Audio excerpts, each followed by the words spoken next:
Hi there, I'm Katie, co-founder of Step Up Create, and today we're going to be looking at how to build a high-performance team. To do this, we're going to be using the model put forward by Patrick Lencioni, which starts with trust.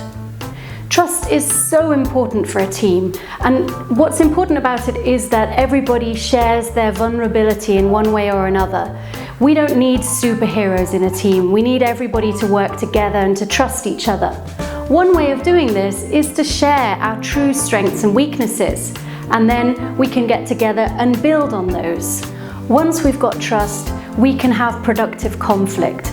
If we don't have productive conflict, then we tend not to say what we think, we don't get our point across, things get left unsaid, there's this kind of tension that builds in the air as people are not sharing and not saying what's going on.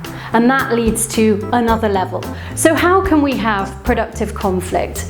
Well, one thing is just being open and saying what you feel, saying what you think about what's going on, what someone has put forward. If we're able to say that, to voice our opinion, to get that across in a non-aggressive way, then each of us can build on each other's opinions and points of view, and we can also accept them even if we don't agree with them. So once you've got a team that is able to do productive conflict, you're able to get buy-in from the whole of the team.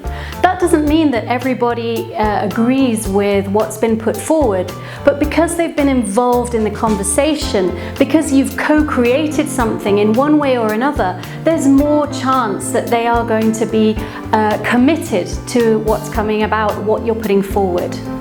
And once you've got commitment, you can get to accountability. And this is not just personal accountability, but the willingness to hold other members of the team accountable for their share or for whatever they're doing. If you're unable to do this as a team, it means that the boss has to carry all of the burden of motivating the team, that deadlines get missed, and that generally it becomes a fairly mediocre kind of team. The final part of the Lencioni model is the focus on common goals, and that comes naturally if we've built up all of these other areas. If we're unable to do that as a team, we get individuals focusing on what they've got to hand in, what they've got to do. We get the ego stepping in and people being more worried about how they're getting on in the political organization, and then we definitely don't get a high-performance team. However, if we're able to start with trust and build up through all of these different areas, you will have a high-performance team, and you will be able to not just hit your own goals, but hit the goals of the team. And that's what this is all about.